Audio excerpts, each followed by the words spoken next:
जी नमस्कार। तो दोस्तों आज की इस वीडियो में हम लोग बात करेंगे एमएसडी 12 का जो आप लोगों का कल एग्जाम है उसके कुछ इंपॉर्टेंट क्वेश्चन आंसर को क्या पता ये क्वेश्चन कल एग्जाम में देखने को मिल जाए।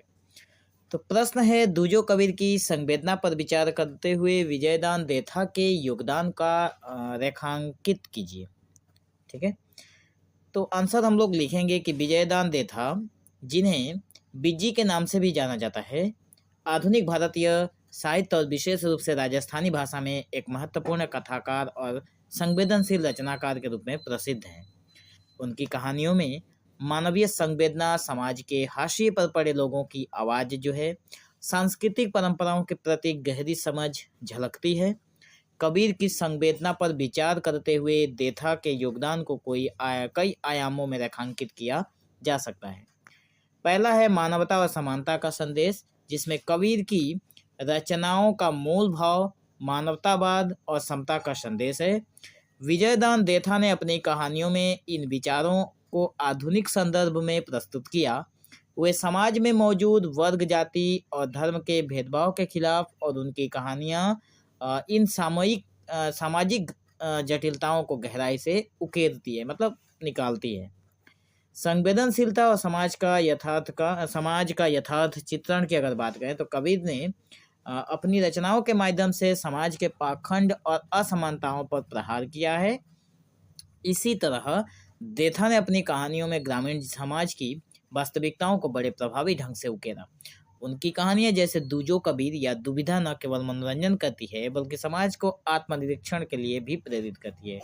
ये जो कहानी है ना दूजो कबीर, ये कबीर मतलब जो थे हमारे कबीर महात्मा जो थे उनके बारे में तो बताया गया है, लेकिन उसके साथ साथ दूजो कबीर मतलब दूसरे कबीर हैं जिनके बारे में इस कहानी में बताया गया है कि बहुत इंटरेस्टिंग कहानी है। अगर आपको इस कहानी के बारे में जानना हो तो आप चैनल के प्ले लिस्ट में जरूर जाएँ।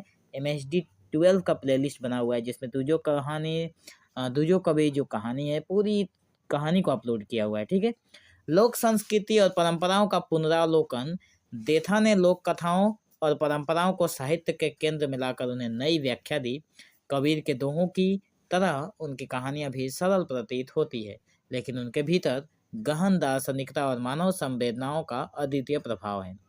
भाषा का सहजता और प्रभावशीलता, जिसमें कबीर की भाषा सधुक खड़ी थी जो सीधे जनता से संवाद करती थी। इस प्रकार देथा मतलब यहाँ पे विजयदान देथा की भाषा भी राजस्थानी के साथ साथ हिंदी में सरल और प्रभावशाली रही। वे अपनी भाषा के माध्यम से कहानी को लोक तक ले गए, मतलब लोगों के पास पहुंचाए। भाषा के माध्यम से ही सहज सरल भाषा में बनाया और संवेदना के स्तर पर उसे गहराई प्रदान की।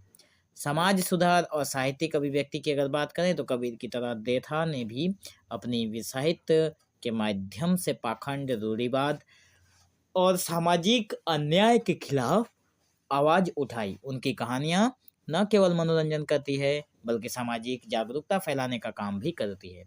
निष्कर्ष के तौर पर अगर हम लोग बात करें तो विजयदान देथा का साहित्य कबीर की संवेदना का आधुनिक रूपांतरण है। उन्होंने कबीर के विचारों को आधुनिक समाज के परिप्रेक्ष्य में प्रस्तुत किया और लोक साहित्य को वैश्विक पहचान दिलाई। उनकी रचनाएं यह संदेश देती है कि संवेदनशीलता और मानवीयता साहित्य का सबसे बड़ा धर्म है। तो दोस्तों आशा करता हूँ आप लोगों को ये क्वेश्चन का आंसर जो है वो समझ में आया होगा।